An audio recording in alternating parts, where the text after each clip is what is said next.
Good afternoon, everybody.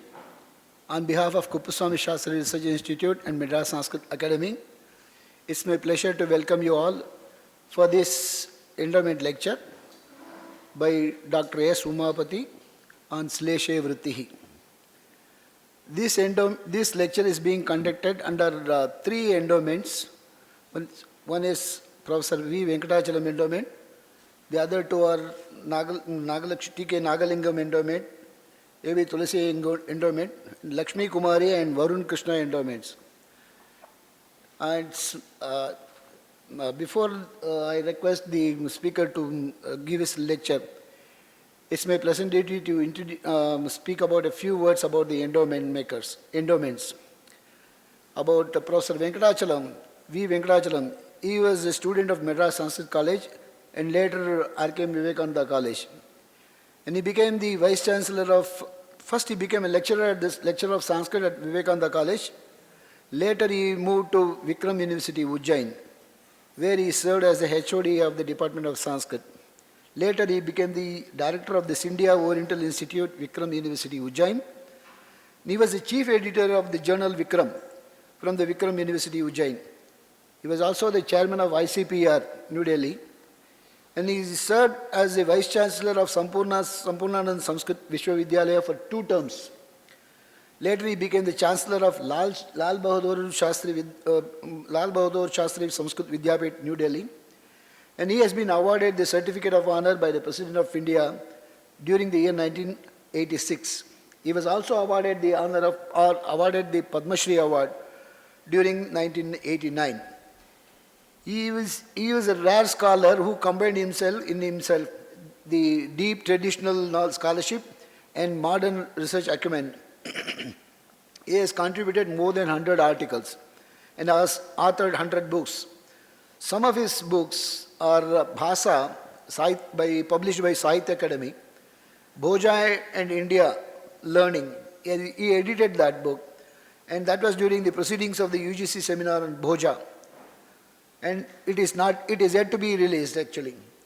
Then Vividha Vidya Vichara Chatura, edition principles of rare Dharmashastra manual by Bhoja, based on only one manuscript from the National Archives, Nepal, published through Vikram University, Ujjain. Next, second, the endowment by Lakshmi Kumari Varun endowments.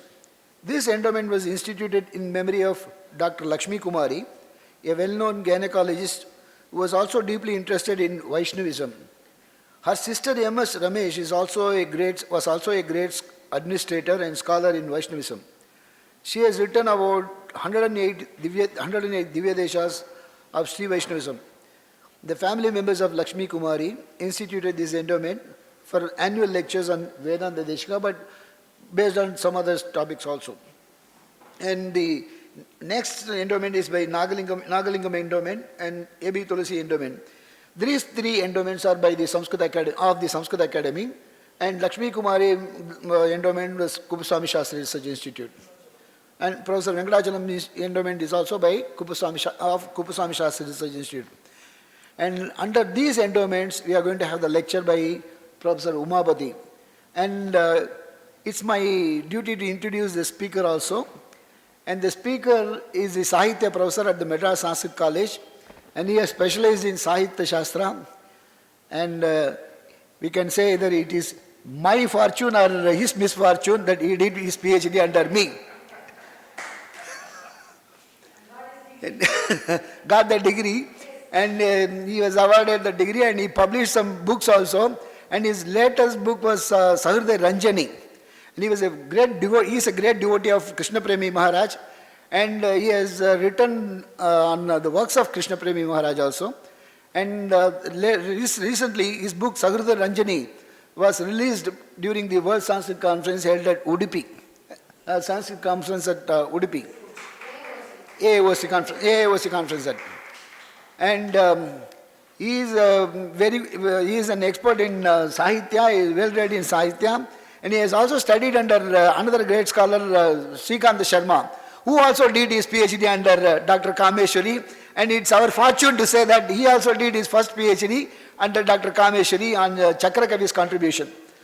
So that tradition continues actually. And now today he is going to speak on ශ්ලේෂේ වෘත්තිහි. I don't go deep into that topic, but with the first half of the title I can stop. There is a particular shloka which gives a comparison between the mridanga and khala. So that is, I remember that shloka because we selected the shlokas from for the comic element in Sanskrit literature of Dr. Raghavan. Aho something samyam, I don't remember the first half of it. Mridangasya khalasya cha. Because he compares that mridanga and khala. He says, yavan mukhagadam pindam tavan madhura bhashanam. So he applies that mavu to that thing and then he gets a good sound. You can see the mridanga. Like that comparison goes, yavan mukhagadam pindam tavan madhura bhashanam. So there are plenty of shlokas and I don't go into that vritti part of it. The ශ්ලේෂ part of it is very better for us to stop with that. So now, to know more about the ශ්ලේෂ vritti, I now request Dr. UMAPATHI to come and deliver his lecture, endowment lecture. Thank you.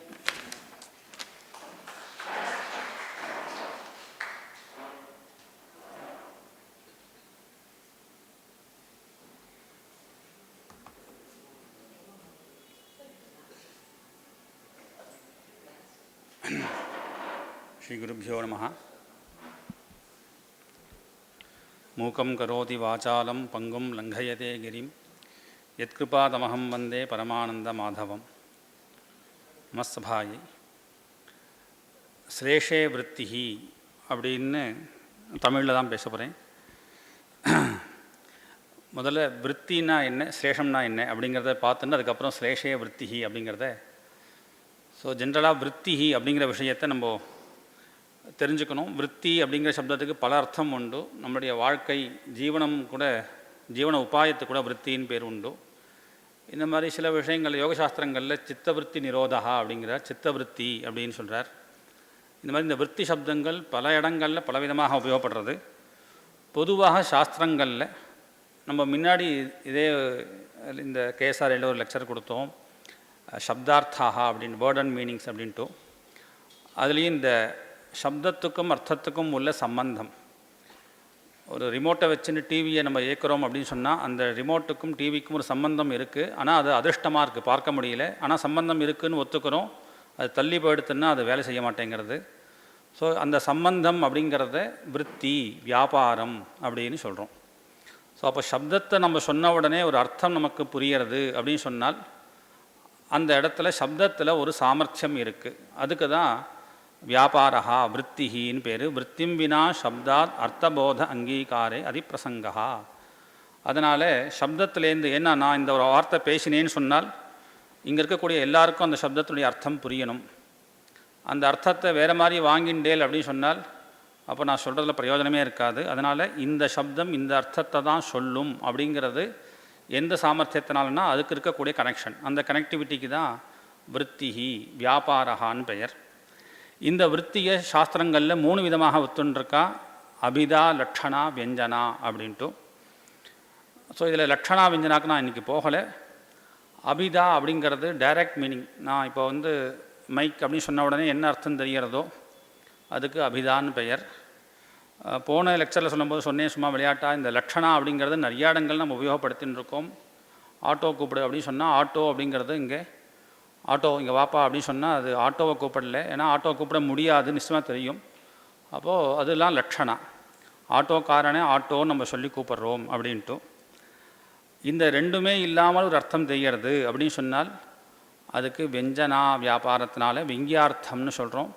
பல இடங்கள் நான் பசங்களுக்கு கிளாஸில் சொல்லும்போது சொல்லுவேன், sir இருக்காரா இல்லையா அப்படின்னு பார்க்குறத விட லைட் எரியறது அப்படின்னு சொல்கிறான். லைட் எரியறது ரூம்லேயும் சொன்னால் அதுக்கு என்ன அர்த்தம், ஆன் பண்ணியிருக்கா, சுவிட்ச் ஆன் பண்ணியிருக்கான்னு அர்த்தம். அது நமக்கு புரிகிறது. ஆனால் இன்னொரு பையனுக்கு சார் இருக்கார் உள்ள, அதனால் வெளியில் போக வேண்டாம், இன்றைக்கி கிளாஸுக்கு போயிடுவோன்னு அவன் சொல்கிறான்னு புரிஞ்சுக்கிறான் இல்லையா, அந்த அர்த்தத்துக்கு வெங்கியார்த்தம்னு பெயர். அது பக்திரு பௌத்தபிய காக்கூனாம்னு சில நியமங்களால் அந்த அர்த்தம் புரியும். யார் சொல்கிறாலோ, யார் அதெல்லாம் வியாக்கரணத்தில் கூட விஷம் புங்க்ஷ்வ அப்படின்னு உதாரணம் கொடுப்பா. ஸோ சொல்கிறவாளை பொறுத்து, யாரை பார்த்து சொல்கிறாங்கிறத பொறுத்து அர்த்தம் மாறுறது அப்படிங்கிறத சாகித்ய சாஸ்திரத்தில் ஒத்துக்கிறா. ஸோ இப்போது அதில் அபிதா, லட்சணா, வியஞ்சனாங்கிற 3 வியாபாரம். அதுலேயும் நேரடியாக சொல்லக்கூடிய சங்கேதிதார்த்த போதஜனகோ வியாபாரா அபிதா அதுக்கு சக்திஹின்னு ஒரு பேர்.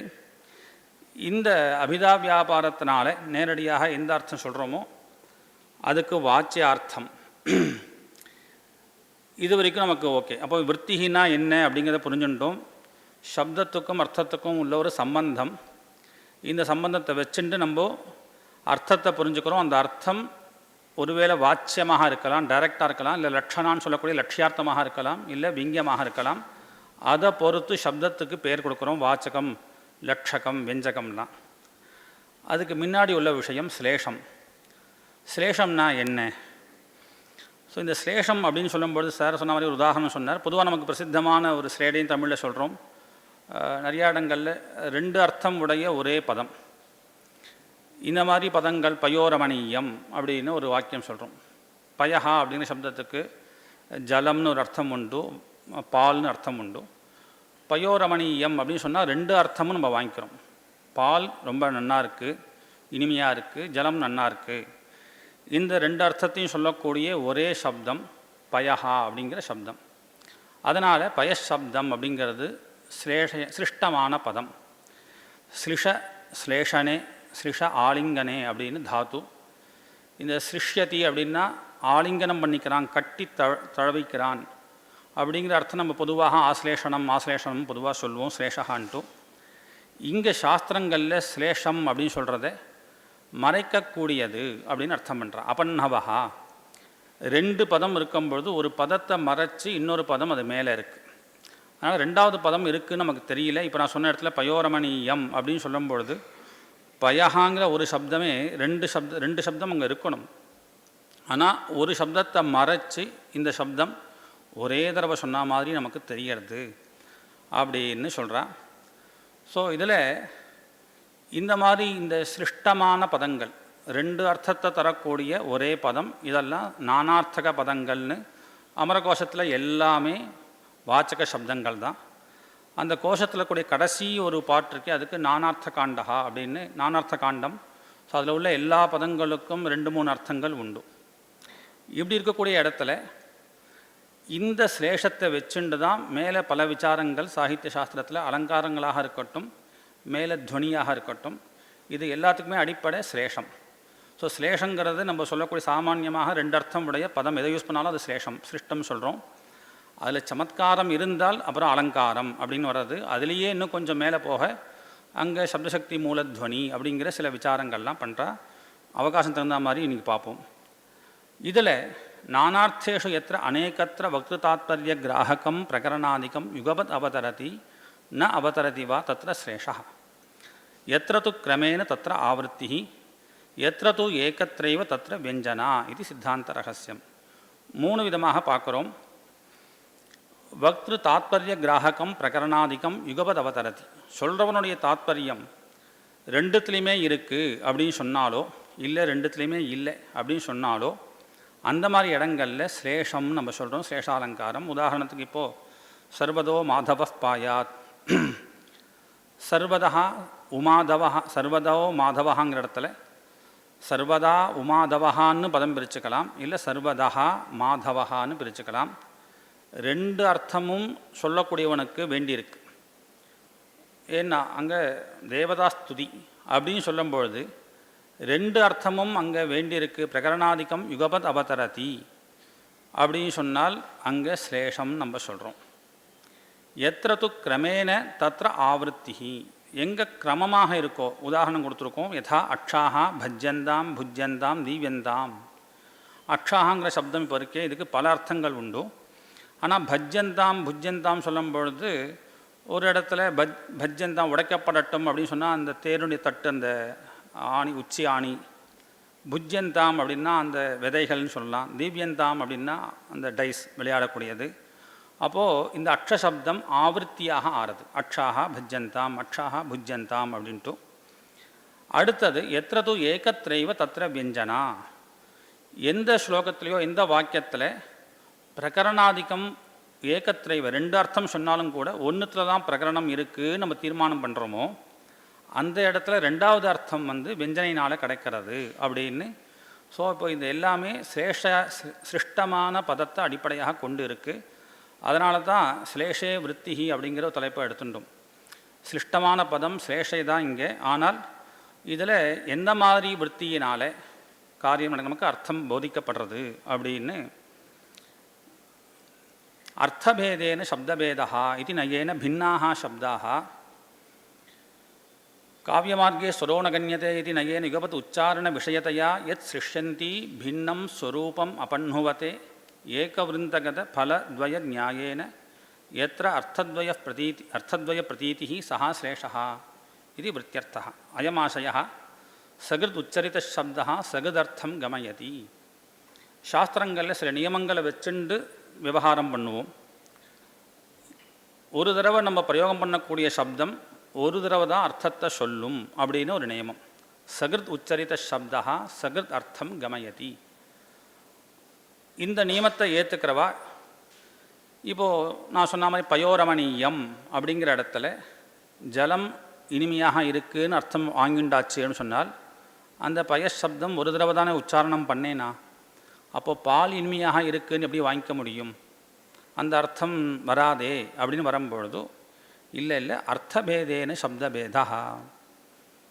அங்கே பயஹாங்கிற சப்தம் ரெண்டு இருக்குது அப்படின்னு வாங்கிக்கணும்னு சொல்கிறார். ஏன் ரெண்டு இருக்குன்னா அர்த்தம் எப்போ வேறு வேறையாக இருக்கோ அர்த்தபேதேன.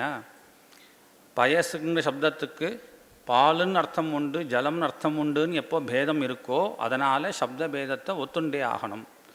ஆனால் சப்த பேதம் தெரியலையே, அதனால தான் அந்த பதம் சிருஷ்டமான பதம்னு சொல்கிறோம். அப்போ யுகபத் உச்சாரண விஷயத்தையா பின்னம் ஸ்வரூபம் அபன்னுவதே. பயஹான்னு சொல்லாமல் அந்த இன்னொரு ரூபத்தை அது மறைச்சிறது. பயஹான்னு ஒரு சப்தமே ஒரு தடவை உச்சாரணம் பண்ண அந்த சப்தமே இன்னொரு சப்தத்தை மறைக்கிறதுனாலே.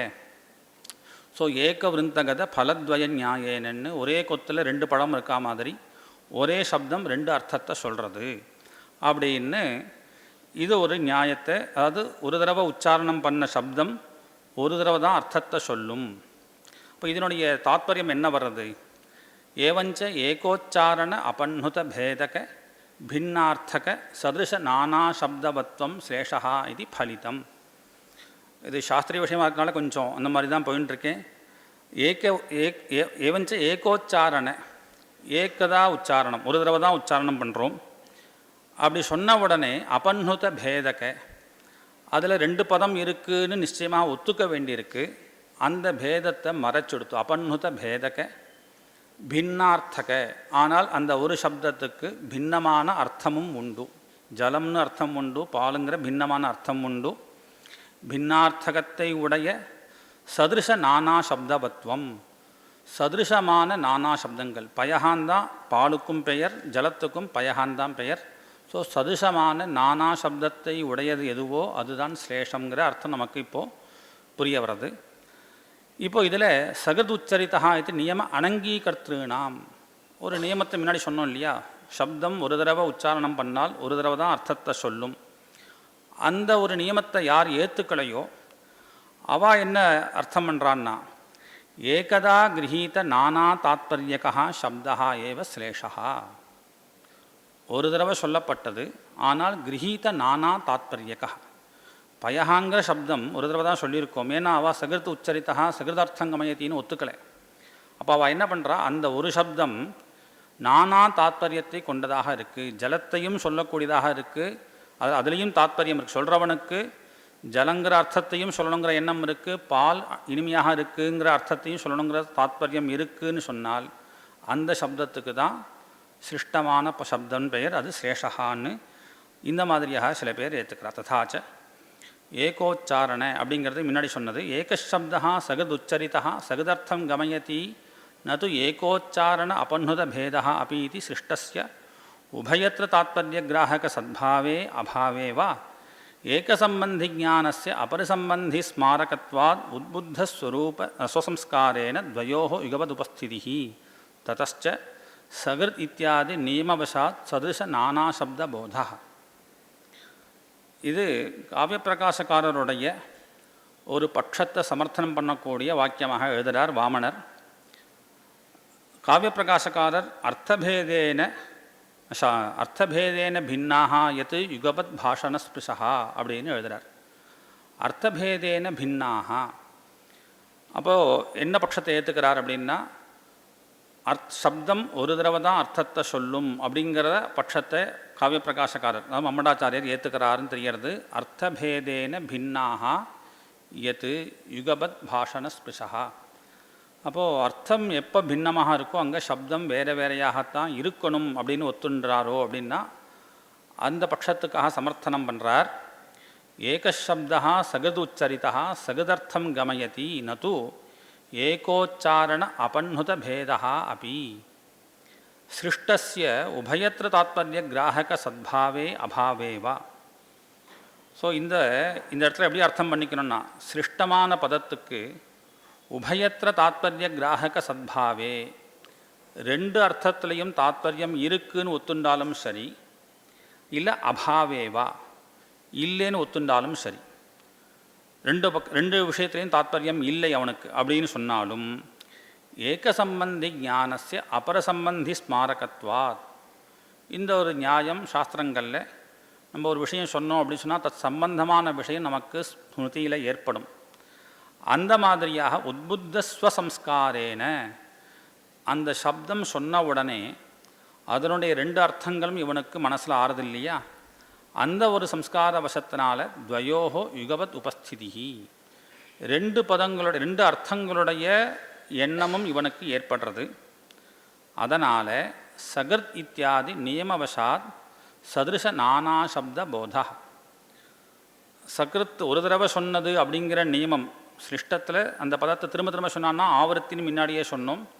அப்படி இல்லாமல் சகிருத் ஒரு தடவை சொன்னதுனால என்னாச்சுன்னா சதிருஷ நானா சப்த போதா, அதே மாதிரியான பலவித சப்தங்கள் அங்கே இருக்குது அப்படின்னு அந்த சப்தத்தில் இந்த நியமத்தினால ஒத்துக்கலை. எந்த நியமத்தினால? அர்த்தம் வேறையாக இருப்பதனால சப்தம் வேறேன்னு ஒத்துக்கலை. ஏக சம்பந்தி ஞானம் அபர சம்பந்தி ஸ்மாரகம் அப்படிங்கிற நியமத்தினால எடுத்துக்கிறோம் அப்படின்னு ஒரு சமர்த்தனம் பண்ணுறார். இப்போது இந்த சிருஷ்டமான பதத்தில் அப்போது சர்வதோ மாதவ பாயாத் அப்படிங்கிற இடத்துல ரெண்டு அர்த்தமும் சிவரூப அர்த்தமும் சரி இல்லை விஷ்ணு பரக்கமான அர்த்தமும் சரி ரெண்டுமே பிரகிருதம்னு எடுத்துக்கிறோம். பிரகிருதம் அப்படின்னா எதுக்காக எந்த விஷயத்தை சொல்ல வந்தாரோ அந்த விஷயத்தை சொல்லக்கூடிய அர்த்தம் இந்த சப்தங்கள். அப்போ என்னாச்சு, பகவஸ்துதி தேவதாஸ்துதி அப்படின்னு நம்ம எடுத்துட்டோம் அப்படின்னால் அங்கே உமாதவா இல்லை மாதவா ரெண்டுமே பிரகிருதமாக ஆயிடுத்து. ரெண்டு அர்த்தமும் இங்கே வாச்சியமாகத்தான் தெரிகிறது அப்படின்னு ஒத்துக்கிறோம். வாச்சியமாக தெரிகிறதுனுடைய தாத்பரியம் என்ன அப்படின்னா அபிதா வியாபாரத்தினால தெரிகிறது. அப்ஜேன தொன்முகம் துல்லியம் அப்படின்னு ஒரு ஸ்லோகம். தாமரையை மாதிரி நாயிகா முகம் இருக்குது, அல்லது சந்திரன் மாதிரி இருக்குது. அப்ஜஹான்னு சொன்னால் ஜலத்திலேருந்து உண்டானதுனால சந்திரனுக்கும் அப்ஜஹான் பெயர். அப்ஜம் நபும்சலிங்கத்தில் சொன்னோம் அப்படின்னா தாமரை. இங்கே நாயிகாமுக வர்ணனம் அப்படிங்கிற இடத்துல அப்பிரகிருதமாக இருக்கக்கூடிய அந்த அர்த்தத்தில் சிருஷ்டமான பதத்தை உபயோகப்படுத்துகிறார். அப்ஜேன தொன்முகம் துல்லியம். இந்த மாதிரி இடத்துலையும் அந்த சப்தம் இருக்கே அப்ஜங்கிற சப்தம் வாச்சியமாகவே தான் சொல்லப்படுறது. அதனுடைய அர்த்தம் ரெண்டுமே அபிதா வியாபாரத்தினால தான் சொல்லப்படுறது.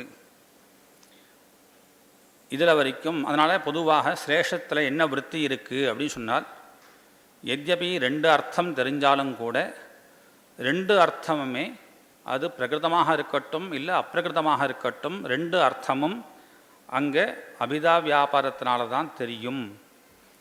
இது அந்த சேஷத்தில் உள்ள விஷயத்தில் ஒன்றா விசாரம் இருக்கே தவிர சேஷத்தில் அபிதாவிருத்தி அப்படிங்கிறத எல்லாரும் ஒத்துன்ட்ருக்கா.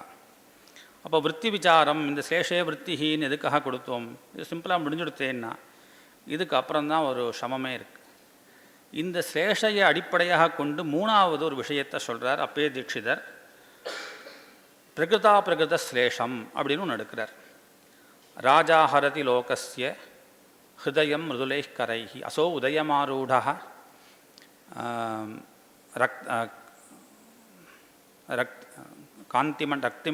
ரக்தமண்டலः ராஜா ஹரதி லோகஸ்ய ஹிருதயம் மிருதுலைः கரைஹி.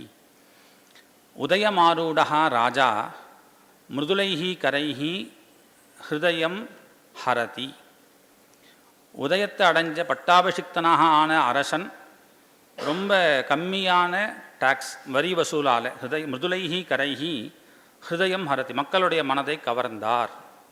ஸோ ராஜ வர்ணனை இங்கே பிரகிருதம். அப்பிரகிருதம் என்ன? ராஜாங்கிற சப்தத்துக்கு சந்திரன் ஒரு அர்த்தம் உண்டு. அதனால் சந்திரன் எப்படி இருக்கார் அப்படின்னா, உதயமாரூடா சந்திரஹா காந்திமான் ரக்தமண்டலா, சிவப்பாக இருக்கக்கூடிய அந்த சந்திரன் ரொம்ப காந்திமானாக இருக்கார். அவர் மிருதுலமான அந்த சாஃப்டான தன்னுடைய கிரணங்களால் மக்களுடைய மனதை கவருகிறார். இது இங்கே அப்பிரகிருதம். அதை சொல்ல வரலை கவி அப்படின்னு. அதை சொல்ல வரலேங்கிறதுக்கு என்ன அர்த்தம்னா, அங்கே பிரகரணாதிக்கம் ராஜ வர்ணனை அப்படிங்கிறதுனால. ஆனால் அதே சப்தத்தினால அது சிருஷ்டமான பதம், ரெண்டு அர்த்தத்தை தரக்கூடிய பதம் உதயம், இந்த ராஜா, ரக்த மண்டலஹா, இந்த பதம் கரசப்தம், கரைஹி அப்படிங்கிறது கிரணம்னு ஒரு அர்த்தம் உண்டு, டாக்ஸ்னு அர்த்தம் உண்டு. இந்த பதங்களால் ரெண்டாவது அர்த்தம் தெரியறது, அது அப்பிரகிருதமான அர்த்தம். இப்போ இது சிருஷ்டமான பதமாக எடுத்தா, ஸோ ஸ்லேஷே கா விருத்திஹி அப்படின்னு இப்போ விசாரம். முதல்ல என்ன ஒரு அர்த்தம் உண்டோ, பிரகிருதமான அர்த்தம் உண்டோ, அது அபிதா வியாபாரத்தினால தெரிகிறது. ரெண்டாவது என்ன அர்த்தம் தெரிஞ்சதோ சந்திரன் விஷயமாக, அது வியஞ்சனா வியாபாரத்தினால தான் தெரியும் அப்படின்னு காவிய பிரகாசக்காருடைய வாக்கியம் இது. அநேகார்த்தஸ்ய சப்தஸ்ய வாச்சகத்வே நியந்திரிதே சம்யோகாத்யைஹி அவாச்சியார்த்த தீக்ருத் வியாபிருதிஹி அஞ்சனம். அநேகார்த்தஸ்ய சப்தஸ்ய நம்ம சிருஷ்ட சப்தங்கள், ஒரே பதத்துக்கு நிறைய அர்த்தம் இருக்குது. அந்த மாதிரியான சப்தங்களில் வாச்சகத்வே நியந்திரிதே, வாச்சகம்னு சொல்கிறோம். ராமருக்கு தசரதர் அப்பா, அதனால் ராமர் பையனாக ஆயிடுறார். ராமர் பக்கத்தில் லவகுஷால் உட்கார்ந்துருக்கா அப்படின்னா இப்போ ராமர் அப்பாவாக ஆயிடுவார் இல்லையா? ராமர் பக்கத்தில் சீத்தை நிற்கிறா அப்படின்னா ராமர் இப்போது கணவனாக ஆயிடுவார். ஸோ பக்கத்தில் அவர்கிட்ட எல்லாமே இருக்குது. ஆனால் பக்கத்தில் யார் இருக்காலோ அவளை வச்சுண்டு இவர் இப்போ கணவர், இப்போ அப்பா, பையன் சொல்கிற மாதிரி சப்தம் ஒன்று தான். அது எந்த அர்த்தத்துக்கு பக்கத்தில் இருக்கோ, எந்த அர்த்தத்தை சொல்கிறதோ அதை அடிப்படையாக கொண்டு இது வாச்சகமான சப்தம்.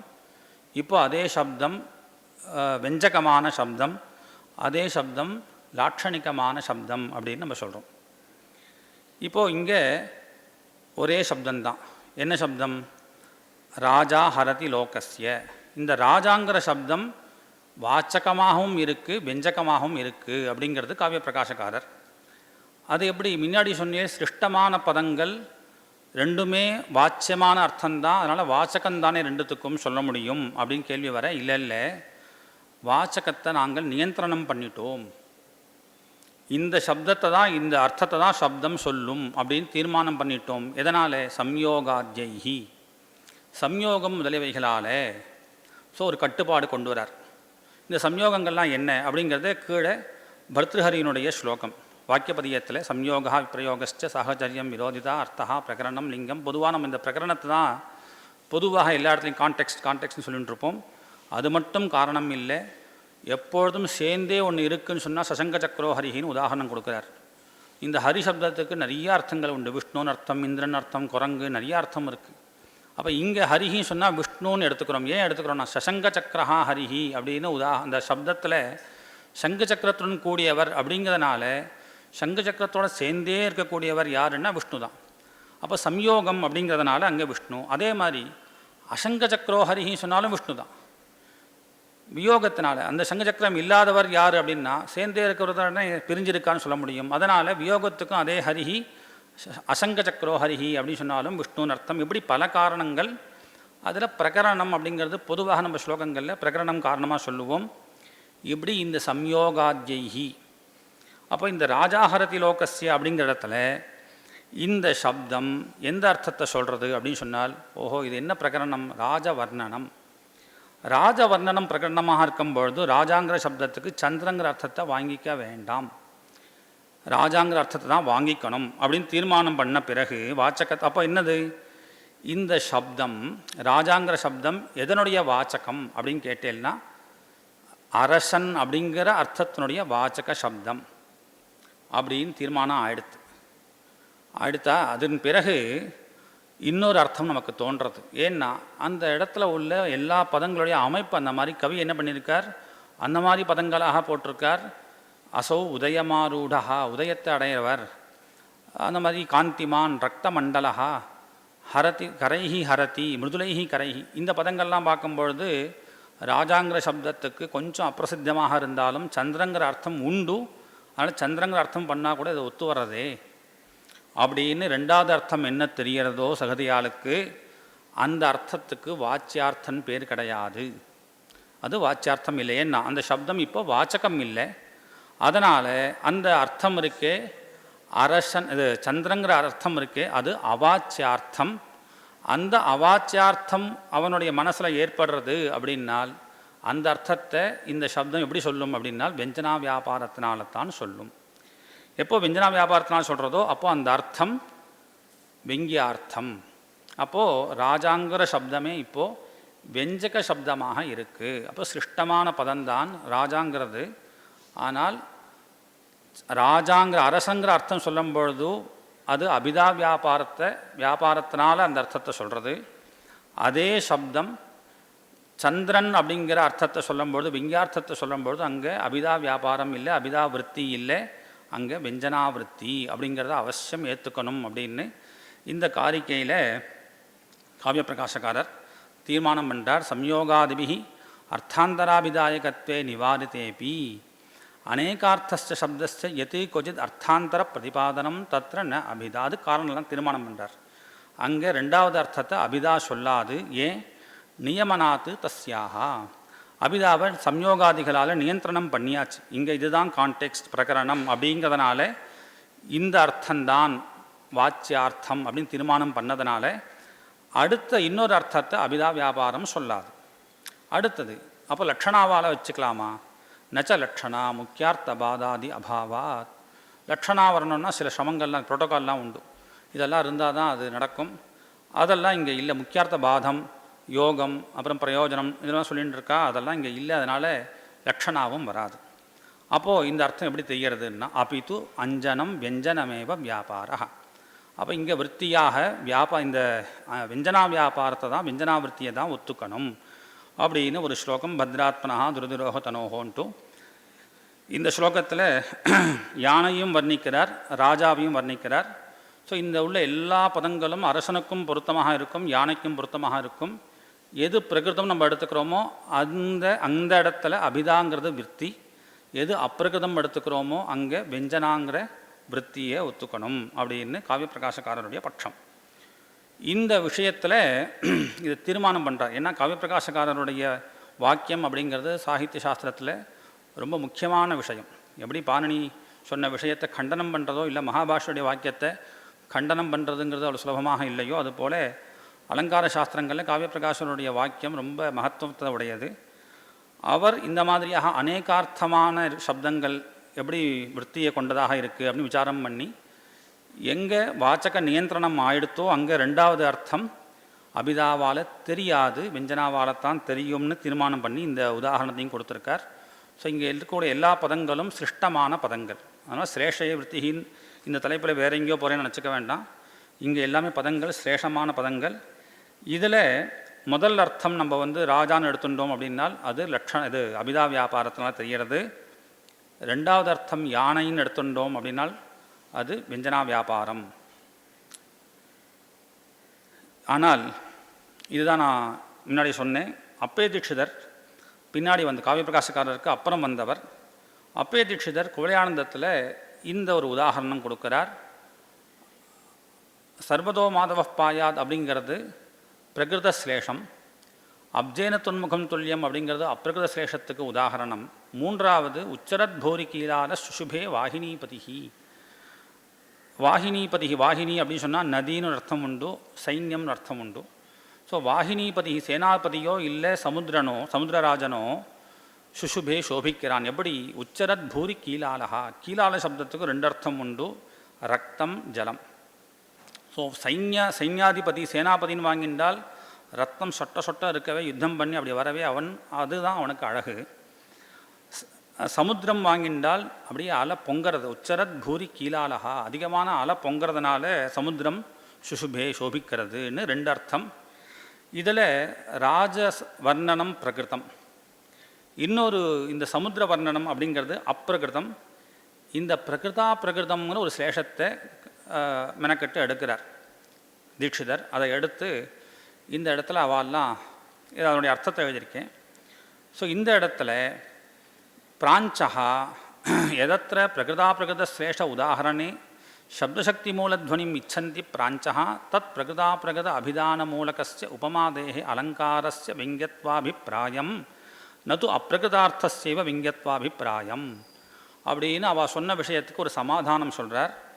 முன்னாடி ஸ்லோகத்தில் பத்ராத்மனோங்கிற ஸ்லோகத்தில், இல்லை இந்த ராஜாஹரதி லோகஸ்யங்கிற ஸ்லோகத்தில் பிரகிருதம் அப்படிங்கிற இடத்துல பிரகிருதம் அபிதாவிற்த்தினால அப்பிரகிருதம் வெஞ்சனாவிற்த்தினாலேன்னு என்ன சொன்னாலோ முன்னாடி இருந்தவாள்லாம், அங்கே வாஸ்தவத்தில் பிரகிருதம் ரெண்டுமே அபிதாவிற்த்தினால்தான் தெரியும்.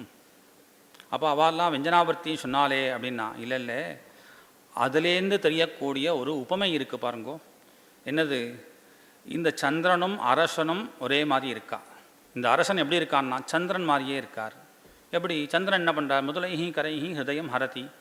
இவரும் அதே மாதிரி மிருதுலமான கரங்களால் ஹிருதயத்தை அபகரிக்கிறார். அதனால் இந்த அரசன் சந்திரனை போல இருக்கான்கிற என்ன ஒரு உபமையானது தெரியறதோ விங்கியமாக, அந்த உபமையானது விஞ்சனா வியாபாரத்தினால தான் தெரியும் அப்படிங்கிறத மனசில் வச்சுன்னு அவள் சொன்னாலே தவிர நது அப்பிரகிருதார்த்தசைவ விங்கியத்வாபிப்பிராயம்னு அவளுடைய அபிப்பிராயத்தை அவர் கொஞ்சம் நுழைச்சி பேசுகிறார். வாஸ்தவத்தில் ரொம்ப கிளியராக சொல்லிட்டார் காவிய பிரகாசகாரர்.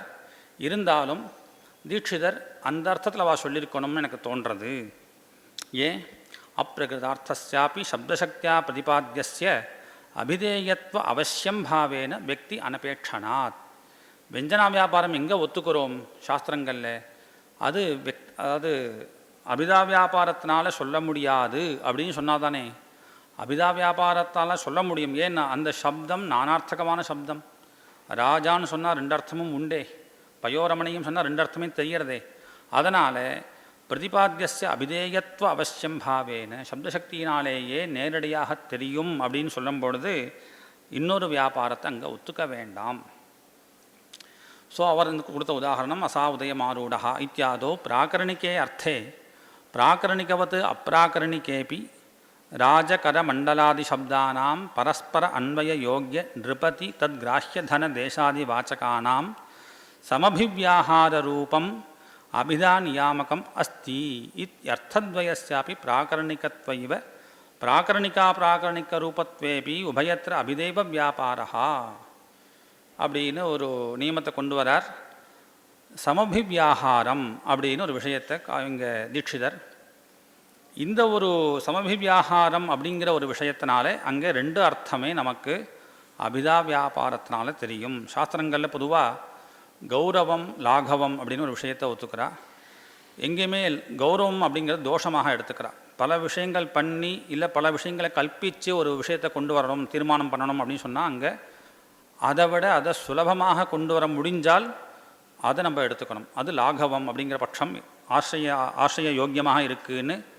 அதனால் ரெண்டு வியாபாரத்தை சொல்லி நீங்கள் சிரமப்படுறதை விட அபிதா வியாபாரத்தினாலேயே பிரகிருதமும் தெரியும் அப்பிரகிருதமும் தெரியும். அப்போ அப்பிரகிருதம் எப்படி தெரிஞ்சதுன்னா சமபிவ்யாகாரம். அதே ஸ்லோகத்தில் தகுந்த மாதிரியான ரெண்டாவது அர்த்தம் தெரியக்கூடிய பதங்கள்லாம் பக்கத்துலேயே இருக்குது இல்லையா? அந்த ஒரு காரணத்தினால ரெண்டாவது அர்த்தம் அவனுக்கு பிரதிபையை உடையவனுக்கு தெரிகிறது. பிரதிபை இல்லாதவனுக்கு வாச்சியார்த்தம் பிரகரணத்தை பார்க்குறான், ஓஹோ இங்கே அரசனை பற்றி சொல்லிட்டு வர்றதா, அரசனை பற்றி சொல்லிட்டு போவோம். ஸோ அப்போ வெஞ்சனா வியாபாரத்தினால என்ன அர்த்தம் தெரியாதோ அது அவனுக்கு தெரியணுங்கிற அவசியம் இல்லை. தெரிஞ்சுட்டான் அப்படின்னா ரசிச்சுட்டு போக போகிறான். அப்போ அது சமபிவ்யாகாரம் அப்படிங்கிற அந்த பதங்களுடைய பக்கத்தில் இருக்கக்கூடிய தன்மையினால் ரெண்டாவது அர்த்தமும் தெரியும். அப்போது அங்கே அபிதா வியாபாரத்தினாலேயே அந்த அர்த்தம் தெரியறதுன்னு ஒத்துக்கலாம் சிரேஷத்தில். இதில் ரெண்டு விதமான பூர்வபட்சத்தை எடுத்துக்கிறார் ரசகங்காதரத்தில் ஜெகநாதர் பண்டித ஜெகநாதர். ஒரு பூர்வபட்சம் என்ன அப்படின்னா, ஒருத்தர் இந்த சாஸ்திர ரீதியில் இருக்கிறதுனால இந்த அர்த்தம் இது எல்லாமே முன்னாடியே இது ஆரம்பிக்கும் போதே சொன்னேன், சப்தத்துக்கும் அர்த்தத்துக்கும் சம்பந்தத்தை நம்ம ஒத்துக்கிறோம். ஏன்னா ரிசல்ட்டை வச்சுட்டு இந்த சப்தம் நான் சொன்னால் ஃபோன் சொன்னால் எல்லாருக்கும் ஃபோன் நன்னா புரியறது. அப்போது இந்த சப்தத்துக்கும் அந்த அர்த்தத்துக்கும் ஒரு சம்பந்தம் இருக்குதுன்னு தீர்மானம் பண்ணுறோம். அப்போது இந்த அர்த்தம் இந்த சப்தத்துக்கு ஒரு நடுவில் என்ன கனெக்ஷன் இருக்கோ அந்த வியாபாரம், இந்த வியாபாரத்தில் என்ன மாதிரியான வியாபாரங்கள்லாம் ஒத்துக்கணும்னு மற்ற சாஸ்திரக்காரெல்லாம் ரெண்டோட முடிச்சுட்டா. அபிதா லட்சணா போரும், எந்த ஒன்றா சொல்லுங்கோ லட்சணாவோட தீர்மானம் பண்ணிவிட்டா. வையாக்கரனாலும் ஆலங்காரிக்காலும் வெஞ்சனாங்கிற ஒரு விற்த்தியை ஒத்துக்கிறா. அப்போ என்னாச்சு, இந்த விற்த்தியை ஒத்துக்கும்போது சில நியமங்களை அவெல்லாம் அந்த நியமப்படி இதெல்லாம் கல்பிக்கிறா. நம்ம புத்தியிலே இதெல்லாம் நடக்கிறது, இந்த அர்த்தம் எப்படி வாங்கிக்கிறோம், அந்த உள்ள என்னெல்லாம் நடக்கிறது வேலை. அப்போ சில கல்பனைகள் வரும்பொழுதோ அதில் ஒரு லாஜிக்கும் வேண்டியிருக்கு. இப்போ இங்கே சொல்கிறார், நானார்த்தகஸ்ய சப்தஸ்ய சர்வேஷு அப்படி அர்த்தேஷு சங்கேதகிரகஸ்ய துல்யத்வாத் சப்தஸ்ரவணானந்தரம் பிரதமம் சர்வேஷாம் அப்படி அர்த்தானாம் உபஸ்திதி. நான் இப்போது ஒரு சப்தம் சொன்னேன், பயஹா இல்லை ராஜா அப்படின்னு சொன்னார், எல்லாருக்கும் அதனுடைய பல அர்த்தங்கள் புரிகிறது. அப்போது அதனுடைய அர்த்தம் என்னெல்லாம் உண்டோ, ஹரிஹின்னு சொன்னால் அது வானரம், இந்திரன், விஷ்ணு, என்னெல்லாம் அர்த்தம் உண்டோ அது எல்லாம் நமக்கு புரியறதா. அப்புறம் சொன்னவனுடைய அர்த்தம் தாத்பரியம் எங்கே இருக்குது அப்படின்னு சந்தேகம் வர்றது. பயஹா ஆணைய அப்படின்னு சொன்னார். பயஹா ஆணையன்னு சொல்லும்பொழுது என்ன கொண்டு வர சொல்கிறாருன்னு தெரியல. ஏன்னா அவனுக்கு பயஹாங்கிற சப்தம் கேட்ட உடனே ஜலம் தோணித்து பாலும் தோன்றது. பய சப்தத்துக்கு ரெண்டு சாமர்த்தியம் உண்டு. உடனே என்ன பண்ணுறான் அவன், சொல்கிறவனுடைய பயஹா ஆணைன்னு சொல்கிறவனுக்கு எந்த அர்த்தத்தில் தாத்பரியம் இருக்குது அப்படின்னு என்ன பண்ணான், சந்தேகம் வந்த உடனே தாத்பரிய நிர்ணாயகம் பிரகரணாதிகம் பரியாலோச்சதே. தாத்பரியம் எங்கே, சொல்கிறவனுடைய தாத்பரியம் எந்த அர்த்தத்தில் அப்படிங்கிறதுக்காக சஞ்யோகம் விப்ரயோகம் இதெல்லாம் பார்க்குறான், பிரகரணத்தெல்லாம் பார்க்குறான். பிரகரணாதி பரியாலோச்சனேன தாத்பரிய ஞானம், அவனுக்கு வேண்டியது தாத்பரியம்தான்.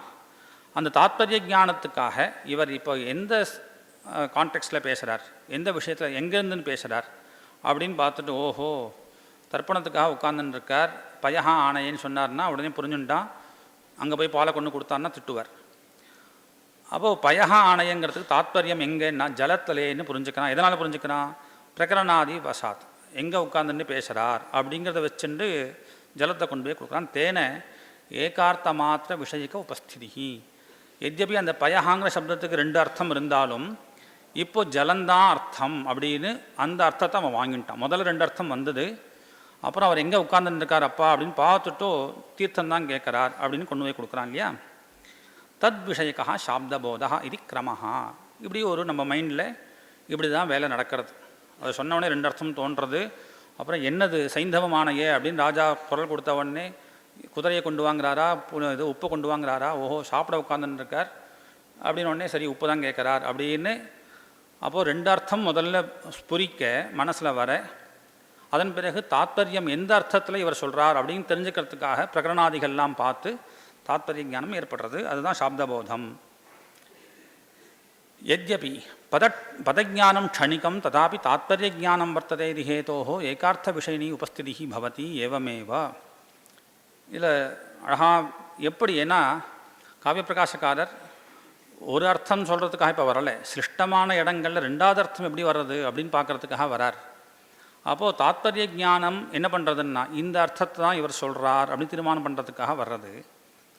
அப்போ என்னாச்சு அப்படின்னா, யதாவா பிராதமிக்யாக அர்த்தோபஸ்திதேகே நானார்த்த கோச்சரதா தத்வது த்விதீயஸ்யாக அப்படி உபஸ்திதேகே நானார்த்த கோச்சரதா அதோ ந பவதி.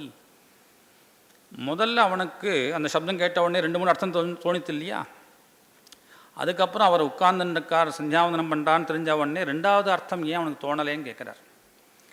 அந்த பால்ங்கிற அர்த்தம் இப்போ வரலையே, ஜலந்தான் கேட்குறாருன்னு ஜலங்கிற சப்த அர்த்தத்துக்கு அவன் முடிவு பண்ணி கொண்டு போயின்னு இருக்கானே. இப்போ ரெண்டாவது க்ஷணத்தில் அவனுக்கு ஏன் பாலுங்கிற எண்ணம் வரலை அப்படின்னு கேட்டுண்டு, அதனால் வரலைப்பா, எதனாலேன்னா பிரகரணாதி ஜானம் அதீன தாத்பரிய ஜானம் வா தத்திர பிரதிபந்தகம் வர்த்ததே. ரெண்டாவது அர்த்தத்தை புத்தியில் ஏற்ற விடாமல் ஒரு பிரதிபந்தகம் ஒன்று இருக்குது. என்னது, தாத்பரிய ஜானம். தாத்பரிய ஜானம் அப்படிங்கிறது பிரகரணாதி ஞானத்தினால ஏற்பட்டது. ஸோ இந்த பிரகரணாதி ஞானம்தான் அவனுக்கு ரெண்டாவது அர்த்தம் சொல்லக்கூடிய சாமர்த்தியம் இருந்தாலும் அந்த சப்தத்துக்கு ரெண்டாவது அர்த்தம் வராமல் தடுத்து நிற்கிறது. இதை தான் சப்தார்த்தஸ்ய அனவச்சேதே விசேஷ ஸ்மிருதிஹேதவஹான்னு வாக்கியபதியத்தில் பர்திருஹரி சப்தார்த்தஸ்ய அனவச்சேதே அப்படிங்கிறதுக்கு சப்தார்த்தத்தினுடைய சந்தேகத்தில் சந்தேகே தது அபாகரணத்வாரேன விசேஷ ஸ்மிருதிஹேதவஹா நிர்ணயஹேதவஹா இது. ஸோ அப்போ என்னாச்சு, சந்தேகம் வந்தது, ஜலமா தீர்த்தமா, அது ஜலமா பாலான்னு வந்தது. அப்புறம் ஜலத்தை தான் கேட்குறான்னு தீர்மானம் ஆனதுனாலேயே இந்த பிரகரண ஞானம் இருக்கே அது ரெண்டாவது அர்த்தத்தை அவன் புத்தியில் ஏற்படுத்தாமல் வச்சுட்டுருக்கு, பிரதிபந்தகமாக இருக்குது. அப்போ அடுத்த கேள்வி வந்தது, இது எப்போ ரெண்டாவது அர்த்தத்தை பிரதிபந்தகமாக இருக்குன்னு சொன்னேலோ அப்போது அசோ உதயமாருடகாங்கிற எக்ஸாம்பிளில் ராஜாங்கிற அர்த்தம் பிரகரண ஞானத்தினால கிடச்சிடுத்தோ, அப்புறம் சந்திர ரூபமான அர்த்தம் அவனுக்கு எப்படி தோணித்து? தோணக்கூடாது இல்லையா? உங்களுடைய லாஜிக் படி ரெண்டாவது அர்த்தம் வரக்கூடாது, அவனுக்கு பிரதிபந்தகம் இருக்கே அப்படின்னு கேட்டால் அதுக்கு சொன்னார், தர்மி கிராகமானமேவ தத்திர பிரமாணம். நான் இப்படி தான் போகணும்னு உனக்கு ஒன்றா வழி சொல்லலாம், ஆனால் புத்திக்கு இப்படி தான் வேலை செய்யணும்னு ஆர்டர் பண்ண முடியாது. புத்தி வாங்கின்னு எடுத்து என்னது வாங்கின்னு எடுத்து? தர்மி கிராகமானமேவ தத்திர பிரமாணம். ரெண்டாவது அர்த்தத்தை புத்தி வேலை செய்கிறது, ரெண்டாவது அர்த்தத்துக்கு போகிறது. தர்மி என்னது? தர்மி வியஞ்சனா தத் கிராககம் மானம் அனுபவ சித்த நானார்த்தஸ்தலீய அப்ராகரணிகார்த்த விஷயக்க உபஸ்திதி ஏவ பிரமாணம். நம்மளுடைய அனுபவம் இருக்கே, ரெண்டாவது அர்த்தம் அவனுக்கு பிரதிபந்தகம் அங்கே இருந்தாலும் ரெண்டாவது அர்த்தம் ஒன்று தெரியறதா? தெரியறது. தெரியலேன்னு சொல்லவே முடியாது. எப்போ தெரியறதோ அதனாலேயே இது அதை பிரதிபந்தகமாக பண்ணலை, அதுக்கு பிரதிபந்தகமாக இல்லை. அப்படின்னா என்ன அர்த்தம்? சஜாத்தியமாக இருந்தால் தான் பிரதிபந்தகமாக இருக்கும். விஜாத்தியமாக இருந்தது அப்படின்னால், ஏதோ ஒரு கோவிலுக்கு போகிறோம், இவாளெலாம் விடாதேன்னு சில பேரை சொல்லியிருக்காருன்னு வச்சுங்கோ. யாரோ ஒருத்தர் வந்தார்னா அவன் கண்டுக்கவே மாட்டான். ஏன்னா இவாளை தான் விடக்கூடாதுன்னு சொல்லியிருக்கார், அவரை விடுறதா வேண்டாம்னு தெரியலையே அப்படின்னா அப்போது அவர் விஜாத்தியர். அந்த மாதிரியாக இந்த அர்த்தம் வாச்சியமாக இருந்தால் தான் வராது. எப்போ இவனுக்கு வர்றதோ அதனாலே தெரியறது இந்த அர்த்தமானது ரெண்டாவதாக எந்த ஒரு அர்த்தம் தெரிஞ்சதோ அது வாச்சியார்த்தம் இல்லை, அது விங்கியார்த்தம். அப்போ தீர்மானம் ஆயிடுத்து. அதனால் விங்கியத்தை ஒத்துண்டே ஆகணும். ததாச்ச வெஞ்சனாவிருத்தியஜன்ய அர்த்தோபஸ்திதிம் பிரத்யேவ பிரகரணாதி ஞானஸ்ய பிரதிபந்தகத்துவ கல்பனம் உச்சிதம் இது வெக்திவாதினாம் ஏகதரவாதா. வெஞ்சனாவிருத்தியை தவிர வேற விற்த்தியினால் என்ன ஒரு அர்த்தம் வர்றதோ அந்த அர்த்தத்தை தான் தடுக்குமே தவிர வெஞ்சனா வியாபாரத்தினால் ஏற்படக்கூடிய அர்த்தத்தை இந்த தாத்பரிய ஞானங்கள்லாம் தடுக்காது அப்படின்னு தீர்மானம் பண்ணிக்கோ. ஏன்னா அனுபவம் ரெண்டாவது அர்த்தம் தெரியறதே. ஸ்லோகம் சொன்ன உடனே இன்னும் சொல்லப்போனால் துன்யாலோகாரர் சொல்கிறார், சகதியாளுக்கு வாச்சியார்த்தத்தை விட வெங்கியார்த்தம் தான் முதல்ல புரிகிறது. எத்யபி ஸ்டெப்ஸ் இதுதான், முதல்ல வாச்சியார்த்தம் அப்புறம் தான் வெங்கியார்த்தம். இருந்தாலும் இவாளுடைய அனுபவம் எப்படி இருக்குன்னா அவன் சொல்ல வரும்பொழுதே இதுக்காக தான் சொல்ல வரான்னு புரிஞ்சுக்கிறான். ஃபுல்லாக கேட்கவே மாட்டேங்கிறான், அதுக்குள்ளேயே ஆரம்பிச்சிடுறான் இதுதான் சொல்ல வரார் அப்படின்னு. வெங்கியார்த்தத்தில் இவாளுக்கு புத்தி ஜாஸ்தியாக வேலை செய்கிறது. அதனால் எப்போ வெங்கியார்த்தம் நமக்கு அனுபவத்தில் இருக்குது, வெங்கியார்த்தம் தெரியறதுனாலேயே இங்கே அதனுடைய பிரதிபந்தகம் இது இல்லை, தாத்பரிய ஞானம் இல்லை அப்படின்னு தீர்மானம் பண்ணி சில பேர் பிரகரணாதி ஞானத்தினால தாத்பரிய ஞானம், தாத்பரிய ஞானத்தினால வாச்சகத்துவ நியந்திரணம், அதனால் ரெண்டாவது அர்த்தம் எது தெரியறதோ அது அபிதா வியாபாரத்தினால கிடையாது, அபிதா விற்த்தினால இல்லை, வெஞ்சனா விற்த்தினால தான். இதுக்கு அவள் பிரமாணமாக காண்பிக்கிறா. ஏன்னா மகாபாஷ்யக்காரர் பகுகணபது டதி சங்கியான்னு ஒரு சூத்திரத்தில் அதுக்கு வியாக்கியானம் எழுதும்போது இந்த விஷயங்கள்லாம் அபிதா நியந்திரணங்கள்லாம் சொல்கிறார். அங்கே கிருத்திரிமங்கள்னு சொல்லி கோபாலம் ஆணைய அப்படின்னா யாரை கொண்டு வருவான்? கோபாலங்கிற பெயருடையவன் தான் கொண்டு வருவான். வாஸ்தவமாக கோபாலஹான் யாருக்கு பேர்? பசுமாட்டை யாரோ ஓட்டின்னு இருக்கானோ மேய்ச்சின்னு இருக்கானோ அவனுக்கு தான் கோபாலன் பேர். ஆனால் அது அகிருத்திரிமம். கோபாலஹான் இவன் பேர் வச்சான இவன் கிருத்திரிமம். புத்தி எங்கே போகிறதுன்னா இந்த கிருத்திரிமமான கோபாலன் கிட்ட தான் போகிறது. இந்த மாதிரி சொல்லி அங்கே இந்த கிருத்திரிமங்கள்னு பிரிக்கிறார். நம்ம என்ன பண்ணுறோம், இங்கே பிரகரணங்கள், இது பிராகரணிக்கம், இன்னொன்று அப்ராகரணிக்கம் அப்படின்னு மகாபாஷ்யக்காரர் இந்த அபிதா நியந்திரணம்லாம் சொல்கிறார். அதே மாதிரியாக நாகேஷ பட்டர் உபஸ்திதானாம் அநேகேஷாம் ஏகதர மாத்திரார்த்த தாத்பரிய நிர்ணயத்வாரா தன்மாத்திரார்த்த விஷயக்க அன்வயபோதஜனகாக இது பாவா.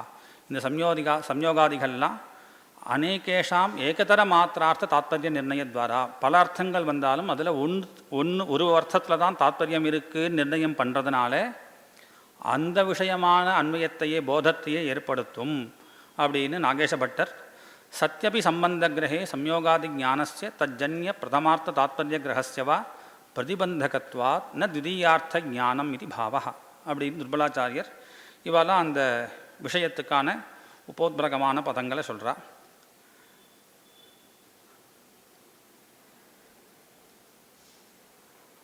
அடுத்தது அதுலேயே ரெண்டாவது பட்சத்தில் சில பேர் இந்த பிரகரணாதி ஞானம்லாம் வேண்டாம் சார், ஏன்னா இந்த பிரதிபந்தகம் சொல்லி இந்த சமங்கள்லாம் வேண்டாம். அவள் என்ன நினைக்கிறான்னா, தாத்பரிய நிர்ணயஸ்ய காரணத்துவம் அவசியமேவ அங்கீகாரியம். எங்கே நானார்த்த பதங்கள் இருக்கோ அங்கே சொல்கிறவனுடைய தாத்பரியம் எங்கேன்னு தெரிஞ்சுக்கணும். தாத்பரியம் தெரிஞ்சுட்டா போகிறோம், அந்த அர்த்தத்தை அபிதா வியாபாரம் சொல்கிறது. இதனால் என்ன ஒரு லாபம் அப்படின்னா, ரெண்டாவது அர்த்தத்தில் தாத்பரியம் இல்லை இல்லையா? இந்த ஸ்லோகத்தை எழுதினவனுக்கு ராஜாங்கிற விஷயத்தில் தான் தாத்பரியம் இருந்தது. ஸோ ராஜா ஹரதி லோகஸ்ன்னு சொன்ன உடனே அரசன் விஷயமான அர்த்தம் வந்துடுத்தா அங்கே அபிதா வியாபாரம். ரெண்டாவது அர்த்தத்தில் எழுதினவனுக்கு தாத்பரியம் இல்லை, ஆனால் படிக்கிறவனுக்கு அந்த அர்த்தம் தெரியறது. அப்போ என்ன பண்ணு, தாத்பரியம் இல்லாததுனால அங்கே அபிதா வியாபாரம் இல்லை. அப்போ அந்த அர்த்தம் தெரியறது என்ன, வெஞ்சனா வியாபாரத்தினால் தெரியறது. ஸோ இதில் என்ன சௌகரியம் அப்படின்னா, இது பிரதிபந்தகமாக இருக்குது அப்படிங்கிற கேள்வியோ இந்த மாதிரி சமங்கள், அதனால் தர்மிகிராக மானம் பிரமாணம் அப்படிங்கிற சமங்கள்லாம் இல்லை. ஸோ அப்போ என்னாச்சுன்னா, அந்யார்த்த உபஸ்திதி பிரதிபந்தகத்துவ கல்பனம், ஏகார்த்த மாத்திர விஷயினி ஸ்மிருதி, இதெல்லாம் தேவையில்லை. ரெண்டு அர்த்தமும் அவனுக்கு தோணும். ஒரு அர்த்தத்தில் தாத்பரியம் இருக்குது, அதனால் அங்கே அபிதா வியாபாரம். எந்த அர்த்தத்தில் தாத்பரியம் இல்லையோ அங்கே அபிதா வியாபாரம் கிடையாது. அப்போ என்ன வியாபாரம், வெஞ்சனா வியாபாரம் அப்படின்னு சுலபமாக பண்ணிக்கலாமே அப்படின்னு ரெண்டாவது பட்சி. இந்த ரெண்டு பேருக்கும் ஜெகநாதர் ஒரு கண்டனம் பண்ணுறார். சுவாமி, இந்த ரெண்டாவது அர்த்தம் பிரகரணாதி ஞானங்கள்லாம் தடுக்கும் சொன்னேன் இல்லையோ. அவர் எங்கே உட்காந்துருக்காருன்னு பார்த்த உடனே ஓஹோ அவர் ஜலத்தை தான் கேட்குறார், பாலை கேட்கலை, அதனால் பாலுங்கிற அர்த்தம் திரும்ப அவனுக்கு வராதுன்னு சொன்னேலே, அது தப்பாக இருக்கே, சரியா இல்லையே. ஏன்னா ஒரு அர்த்தம் மனசில் ஏற்படுறதுக்கு என்ன காரணங்கள் வேணுமோ அது எல்லாம் அங்கே இருக்குது. தஜ்ஜன்யா சம்ஸ்காரா உத்போதகம் பதஜானம் அப்படி துல்லியமேவ. முதல்ல ஒரு அர்த்தம் அவனுக்கு தோணித்து இல்லையா, அந்த அர்த்தம் தோணும்பொழுது என்னெல்லாம் இருந்ததோ அது எல்லாமே இப்போ ரெண்டாவது அர்த்தம் தோணும்பொழுதும் இருக்கே. அப்போ இதை இந்த ரெண்டாவது அர்த்தம் தோணாமல் அந்த பிரகரண ஞானம் தடுத்துரும் அப்படின்னு நீங்கள் சொல்கிறது சரியில்லை. அத்தா கதம் வா ஸ்மிருதி பிரதிபந்தகத்துவம் வக்தும் சக்கியம். அதுக்கு அவர் இன்னொரு உதாரணம் கொடுக்குறார். ஒருத்தன் சைந்தவமானய அப்படின்னு சொன்னார். சைந்தவமானயன்னு குரல் கொடுக்குறவருடைய சப்தத்தை யாரோ அப்போ தான் அந்த ஆத்துக்குள்ளே வந்திருக்கார், அவர் புரிஞ்சுட்டார் சைந்தவமானய அப்படின்னு. அவர் என்ன பண்ணுறார், உப்பை தான் கேட்குறான்னு அவர் புரிஞ்சுட்டார். வெளியிலேருந்து ஆற்றுக்கு வரவனுக்கு இவர் இந்த சப்தத்தை எதை சொல்கிறாருன்னு தெரியல, அவனுக்கு பிரகரணம் தெரியல, கான்டெக்ஸ்ட் தெரியல. அவன் என்ன பண்ணான், இந்த சப்தத்துக்கு என்ன அர்த்தம்னு யோசிச்சுட்டே இருக்கும்பொழுது யார் அந்த கான்டெக்ஸ்ட்டை புரிஞ்சுட்டாரோ அவர் என்ன சொன்னார், அப்பா அவர் சைந்தவமான என்ன உப்பை தான் சொன்னார், குதிரையை கொண்டு வந்துடாதே. இந்த இடத்துல இப்போ என்னாச்சு, யார் உப்பை தான் சொன்னார் குதிரையை கொண்டு வராதேன்னு சொன்னாரோ அவருக்கு பிரகரண ஞானம் இருக்கா, அவர் கான்டெக்ஸ்ட் ஞானம். இப்போ பிரகரண ஞானம் இருக்குது, தாத்பரிய ஞானம் இருக்குது இருந்து, ஆனால் என்ன பண்ணுறார், இன்னொருத்தனுக்கு அவர் அட்வைஸ் பண்ணுறார், இங்கே சைந்தவங்கிற சப்தத்துக்கு உப்பு தான் அர்த்தம், குதிரை அர்த்தம் இல்லை. எப்படி சொல்ல முடிஞ்சது? ஏன்னா பிரதிபந்தகம் நீ தாத்பரிய ஞானம் பிரதிபந்தகம் சொன்னால் இவருக்கு ரெண்டாவது அர்த்தமே வந்திருக்காதே, அவன் குதிரைன்னு நினச்சிப்பாங்கிற எண்ணமே அவருக்கு வந்திருக்காது. எப்போ வந்திருக்காதோ அப்போ அவரை பார்த்து ரெண்டு அர்த்தம், இந்த குதிரைன்னு அர்த்தம் இல்லைன்னு நிஷேதம் பண்ண முடியாதே. அதனால் அனுபஸ்தித ஜலாஸ்வாஹா பிரகரணஜ்ஞாஹா ஜலாஸ்வான் கதம் நிஷேதேயு அப்பிராப்தஸ்ய நிஷேத அசம்பவாத். அத்தः பிரகரணாதி ஞானம் ந பிரதிபந்தகம் திரியார்த்தோபஸ்திதேஹே. அதனால் பிரகரணாதி ஞானம் பிரதிபந்தகம் வச்சுன்றதுனால தானே நீங்கள் அபிதா வியாபாரம் வராது. சிலேஷத்தில் இந்த மாதிரி இடங்களில் வெஞ்சனாவிருத்தியை ஒத்துக்கணும் கஷ்டப்படுறேன். இல்லை அங்கே ரெண்டாவது அர்த்தம் கூட அபிதா வியாபாரத்தினாலே சொல்ல முடியும். ஏன்னா பிரதிபந்தகம் இல்லையே நான் தீர்மானம் பண்ணதுனாலே. பிரதிபந்தகா பாவாத் வியாபாராந்தரஸ்ய ஸ்வீகிருத் அனபேட்சனாத் அப்படின்னு முதல்ல சொன்னவாளுடைய பட்சத்தை கண்டனம் பண்ணார். ரெண்டாவது பட்சத்தில் விசாரம் ரொம்ப பெருசாக போகிறது, அதை நான் இங்கே தொடலை, அதிகமான டைம் எடுக்கும். அதில் ரெண்டு கேள்வி கேட்டுக்கிறார். நீங்கள் சொல்கிறீங்களே ரெண்டாவது பட்சம் என்ன அப்படின்னா, தாத்பரிய ஞானம் இருந்தால் போரும். எங்கே தாத்பரிய ஞானம் இருக்கோ அந்த இடத்துல அபிதா வியாபாரம், எந்த அர்த்தத்தில் தாத்பரியம் இல்லையோ அங்கே வெஞ்சனா வியாபாரம் சொன்னாலே அங்கே கேட்டுண்டார். நீ சொல்லக்கூடிய இந்த நானார்த்த சப்தங்கள் எங்கெங்கெல்லாம் வருதோ அங்கே எல்லா இடத்துலையும் அபிதாவும் வரும், வெஞ்சனாவும் வரும். மீன்ஸ் விங்கியார்த்தமும் உண்டு வாச்சியார்த்தமும் உண்டுன்னு ஒத்துக்கிறியா, இல்லை சில இடங்களில் மட்டும் விங்கியார்த்தம் வரும் அப்படின்னு ஒத்துக்கிறியான்னு ரெண்டு கேள்வியை கேட்டு எங்கே இருந்தாலும் தாத்பரியம் தேவையில்லை அப்படின்னு தீர்மானம் பண்ணுறார். ஏன்னா தாத்பரியார்த்தம் எதுக்காக, விஷய பிரவൃத்திக்காக. ஒருத்தர் ஜலம் ஆணையே பயஹா ஆணையன்னு சொன்ன இடத்துல நம்ம எதுக்காக பார்க்குறோம்? பயஹாங் சப்தத்துக்கு அவர் என்ன சொல்கிறான்னு எதுக்காக பார்க்குறோம் அப்படின்னா, ஜலத்தை கொண்டு போகிறதா பாலை கொண்டு போகிறதாங்கிற சந்தேகம் வரதுனால. காவியத்தில் அப்படி ஒன்றும் அவசியமே இல்லையே. ராஜாஹரதி லோகஸ்ய அப்படின்னு நீ சந்திரன் அர்த்தம் வாங்கிண்டாலும் அரசன் அர்த்தம் வாங்கிண்டாலும் உனக்கு என்ன பிரயோஜனம்? அந்த ரெண்டாவது அர்த்தத்தை தெரிஞ்சுட்டு இங்கே தாத்பரியம் இருக்குதுன்னு தெரிஞ்சுட்டு ஒன்றும் பண்ண போகிறதில்லை. அப்போ ரெண்டாவது அர்த்தம் எதுக்காகன்னா ஆஹ்லாதம், சமத்காரம். ஸோ காவியத்தில் வரும்பொழுது லோகசாஸ்திரங்களில் விவகாரம் பண்ணுற மாதிரி மீமாம்சா சாஸ்திரத்தில் இந்த பதத்துக்கு இந்த சப்தத்துக்கு இந்த வாக்கியத்துக்கு இதான் அர்த்தம் அப்படின்னு தீர்மானம் பண்ண வேண்டியிருக்கு. ஏன் அப்படின்னால் அவள் அதை வச்சுட்டு மேலே விவகாரம் பண்ணணும். ஆனால் காவியங்களை பொறுத்த வரைக்கும் அந்த மாதிரி விவகாரத்துக்கு ஒன்றும் விஷயம் இல்லை. அதனால் அங்கே வெறும் ஆஸ்வாதம் தான். சமத்காரத்தை ஆஸ்வாதம் பண்ணுற இடத்துல ரெண்டாவது அர்த்தத்தை நீங்கள் தாத்பரியம் வேணும்னு பிடிவாதம் பண்ணுறதுனால ஒன்றும் லாபம் கிடையாது அப்படின்னு அதை தாத்பரிய கிராககமான விஷயத்தை வேண்டாம் தீர்மானம் பண்ணார். பல விஷயங்கள் அங்கே சொல்கிறா. இது முதல்ல உண்டாகணும், இது பின்னாடி உண்டாகணும் அப்படின்லாம் கேட்குறா. இப்படி பல விஷயங்கள்லாம் கண்டனம் பண்ணி வந்து கடைசியில் ரொம்ப சிம்பிளாக ஒன்று சொல்கிறார். தாத்பரியமே இல்லை சொல்கிறவனுக்கு ஜெய்மினிய மலம் தத்தே சார் கூட ஒரு ஸ்லோகம் சொன்னார். அப்போ இந்த இடத்துல என்னாச்சு? ஜெய்மினிய மலம் தத்தே ரசனாயாம் அயம் த்விஜா அப்படின்னா கேட்குறவாளுக்கு முதல்ல அந்த அஸ்லீலமான அர்த்தம் தான் தோன்றுறது. பக்துஹு தாத்பரியம் அங்கே இல்லவே இல்லை. ஆனால் கேட்குறவனுக்கு எது அஸ்லீலமோ அந்த அர்த்தம் தோன்றதே. அதனால் தாத்பரியம் இல்லாத இடத்து, ஏன்னா பதம் அந்த மாதிரியாக இருக்குது, சிருஷ்டமான பதமாக இருக்கவே அந்த மாதிரியாக எண்ணமானது ஏற்படுறது.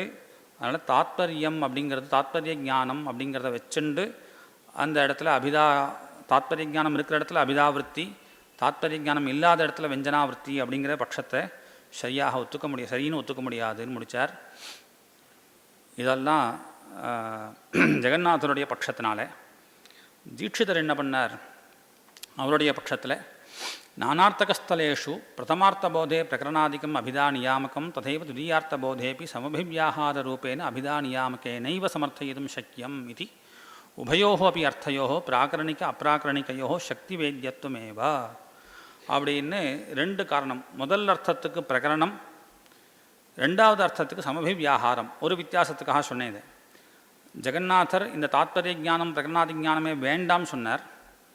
ஆனால் இவர் என்ன பண்ணார்? முதல் அர்த்தம் பிரகரணத்தினால பிரகிருத ஸ்லேஷம், பிரகிருதம் ஸ்லேஷமான இடத்துல பிரகிருதமான அர்த்தமானது பிரகரணத்தினாலேயும் அப்பிரகிருதமான அர்த்தம் சமபிவியாகாரங்கிற காரணத்தினாலேயும் அந்த பதங்கள்லாம் பக்கத்தில் இருப்பதனால ரெண்டாவது அர்த்தமும் உனக்கு தோன்றது அப்படின்னு ரெண்டு அர்த்தமே சக்தி வேத்தியமாகத்தான் இருக்குது. மீன்ஸ் அபிதா வியாபாரத்தினால தான் தெரியறது, அபிதாவிருத்தியே போருமானது. தஸ்மாத் பிரஸ்துத அப்பிரஸ்துத உபயபரேபி பிரஸ்துத அப்பிரஸ்துத உபய வாச்சியார்த்தே அபிதேவ விற்பி அப்படின்னு ஸ்லேஷத்தில் அபிதாவிருத்தி தான். அது பிரகிருதமாக இருக்கட்டும், இல்லை பிரகிருதமாக இருக்கட்டும், அப்பிரகிருதமாக இருக்கட்டும், ஸ்லேஷம் எங்கே இருக்கோ அங்கே அபிதாவிருத்தி தான் முடிச்சுட்டார்.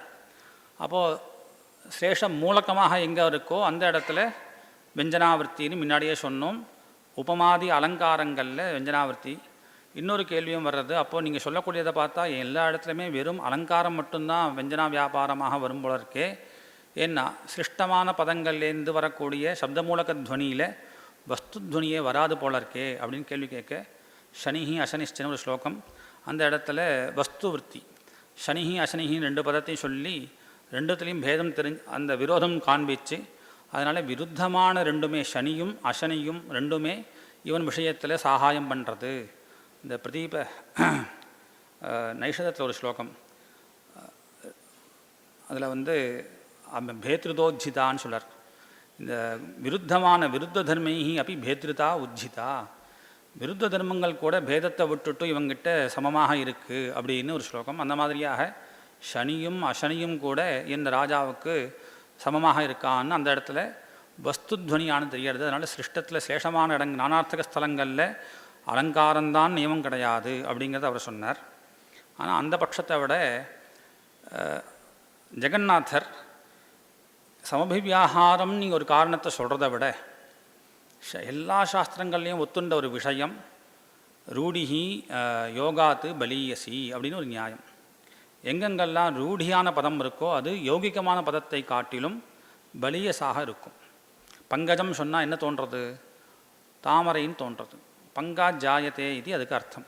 சேத்துலேருந்து உண்டாறது.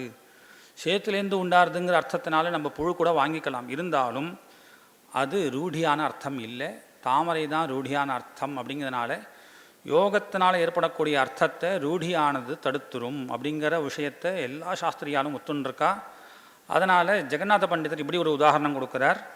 சப்தசக்தி மூலத்வனி அப்படிங்கிறதுக்கு யோகரூடஸ்ய சப்தஸ்ய யோகே ரூಢ்யா நியந்திரதே தியம் யோகஸ்பிருஷோர்த்தஸ்ய யாசூதே வெஞ்சனைவசா. அதுக்கு உதாரணம் அபலானாம் ஸ்ரீயம் ஹத்வா வாரிவாஹே சஹானிஷம் திஷ்டந்தி சபலாயத்ர சகாலஹா சமுபஸ்திதா. அபலா அப்படின்னு சொன்னால் ஸ்திரீன்னு அர்த்தம். அபலானாம் ஸ்ரீயம் ஹத்வா, ஸ்திரீகளுடைய ஒரு சோபையை எடுத்துருத்து. எதனால்? வாரிவாகைஹி சஹ அனிஷம், மேகங்கள்லாம் இப்போது அபலானாம் ஸ்ரீயம் ஹிருத்வா திஷ்டந்தி சபலாஹா எத்திர. ஸோ வாரிவாகனா மேகம்னு அர்த்தம். மேகங்கள் வாரிவாகி சஹ அனிஷம் திஷ்டந்தி சபலாஹா. சபலாஹா அப்படிங்கிறது இங்கே மின்னல்கள். இந்த மாதிரியான மின்னல்கள் எந்த காலத்தில் இருக்குமோ சகாலஹா சமுபஸ்திதா, அந்த மழைக்காலம் இப்போது வந்திருக்கு அப்படின்னு இந்த இடத்துல ரூಢினால் ஒரு அர்த்தம் நம்ம பண்ணுறோம். யௌகிகமான அர்த்தம் பலம் இல்லாதவா அபலர்கள். அந்த பலம் இல்லாதவாளுடைய ஷியத்தை செல்வத்தை வாங்கிண்டு வாரிவாகைஹி சஹ அனிஷம் அப்படின்னு நல்ல ஸ்ட்ராங்காக இருக்கக்கூடிய வாரிவாகா அப்படின்னா ஜலத்தை தூக்கிட்டு போகிறான் அப்படின்னா நல்ல கட்டுமஸ்தாக இருக்கக்கூடியவன்.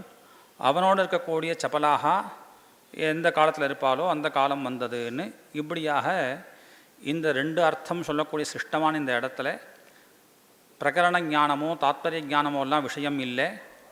யோகரூடஸ்ய சப்தஸ்ய யோகே ரூಢ்யா நியந்திரதே. அபலாங்கிற சப்தத்துக்கு ரூಢி அர்த்தம் ஸ்திரீகள், பலம் இல்லாதவா அப்படிங்கிறது யௌகிகார்த்தம். அந்த யௌகிகார்த்தத்தை தடுத்துட்டு ரூಢினால் ஸ்திரீகள் அர்த்தம் வாங்கின்ற பிறகு யோகே ரூಢ்யா நியந்திரதே தியம் யோகஸ்பிருஷா அர்த்தஸ்ய.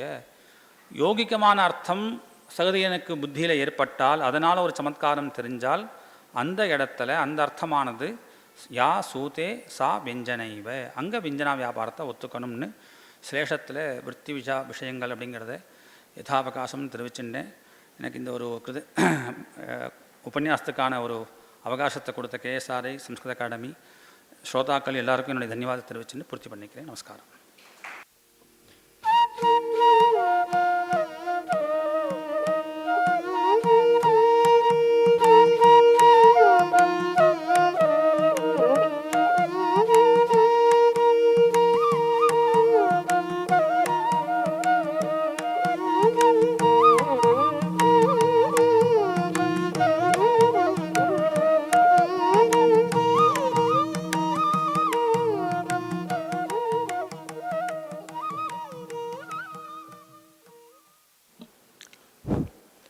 A beautiful topic, but don't think that it is some hair-splitting argument discussed by age-old Sanskrit people and others.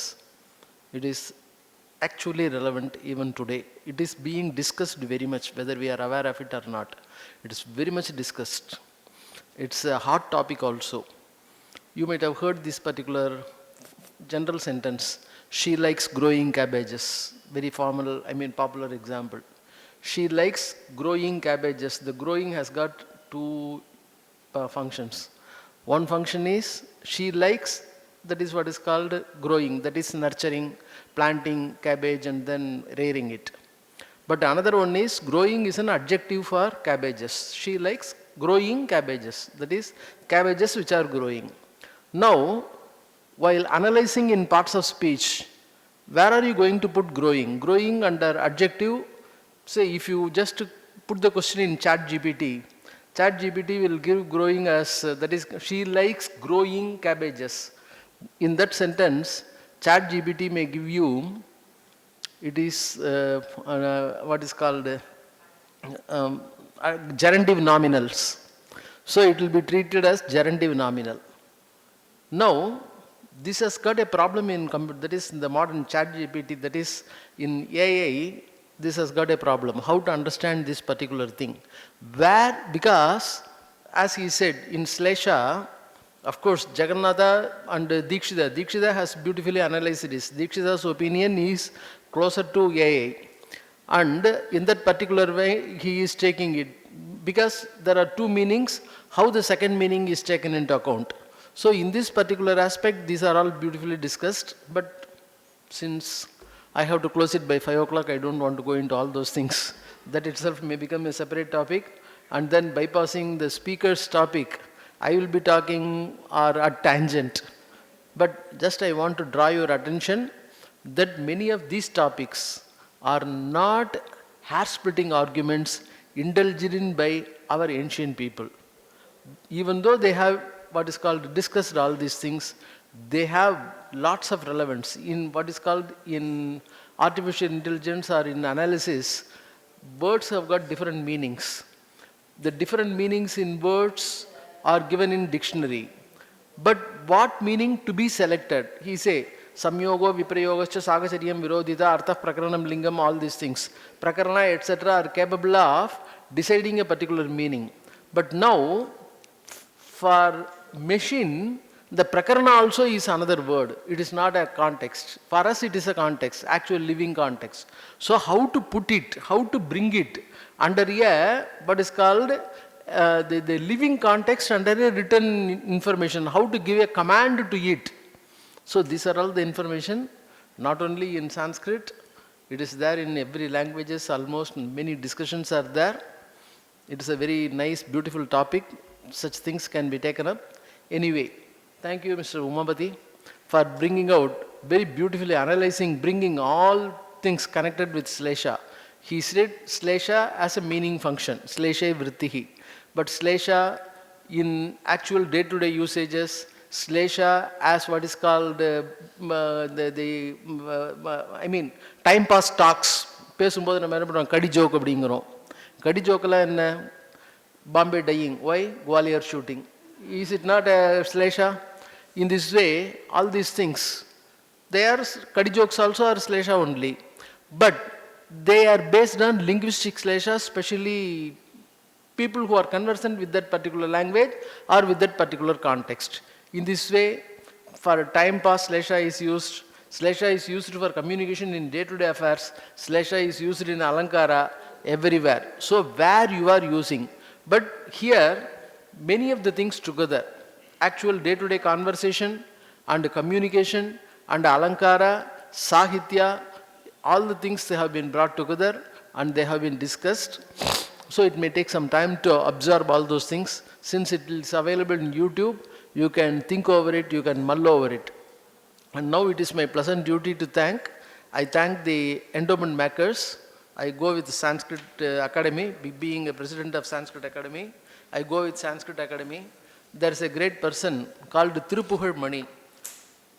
Thirupugal Mani, he was, as the name suggests, he is speaking of what is called, he spoke lots about Thirupugal, and now his descendants, he was a judge in Kerala, Trivandrum, and his descendants have created an endowment regularly, and Krishna Kumar, Nagalingam, Tulasi, and other people, all the people, they have created endowment, and we used to hold regular lectures during Mahaskanda Sashti, that is Aipasi Sukla Sashti. During that period, for 6 days, continuous lectures used to be held, but now the situations are changing. We hope, let us go back to the time if time permits. But now, as said by Professor Balasubramaniam, we are having the endowment lectures together with KSRI. And so these, whatever is possible, not exactly for which it is established or created, but whatever item is possible, we are holding the lectures together. And now, under the Thirupugal Mani endowment lecture, we are having this ＳLEŠE vrittihi. That also, Thirupugal also is a beautiful ＳLEŠE example we have. And then Dr. M.A. Lakshmi Kumari, Varun Kumar, Varun Govind Krishna. And in their name, they have created an endowment for Vedanta Desika. Huh? KSRI. But in academy also there is. So they have created an endowment in about Vedanta Desika and Professor Venkatachalam. And he has, Professor Vasudeva has explained beautifully the what is called the achievements of Professor Venkatachalam. And I would like to add only one thing about Venkatachalam. He has started the Kalidas Samaroh and celebration of Kalidasa Day. that is Kartik Shukla Ekadasi, Kartik Shukla Dwadasi, which is considered to be the, according to the Western India, that was considered to be the Kalidasa date, and he created, he started that area in Vikram University. That's that area, that Kalidasa Samaroh is a world-renowned function that was started by him. And of course, M.A. Lakshmi Kumar and others, you know, they are the great administrators and gynecologists and doctors and all those people. And I thank the endowment makers, and I thank you all for being present here, and I thank Professor UMAPATHI for a very nice, beautiful collection of points from all the, what is called, Alankara works. And not only collection of the points, arranging them chronologically, beautifully, argument-wise, logical-wise, and presenting those points in such a way that we will be able to understand it and absorb it. Thank you, Professor UMAPATHI. Thank you all.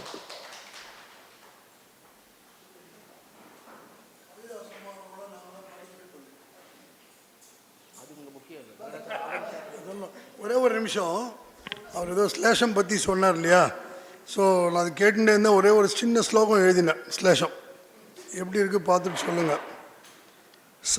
சர்வதோ மாபதி பாயாத், சர்வதா உமாபதி, சர்வதா உமாபதி, மாபதி எப்படி வேணால் சொல்லலாம். பாயாத் ஜலசம்பந்தக ஸ்வயம், சிவனுக்கு எடுத்தால் ஜலசம்பந்தம் இருக்குது, விஷ்ணுக்கு எடுத்துட்டாலும் ஜலத்தில் படுத்துன்னு இருக்கார்.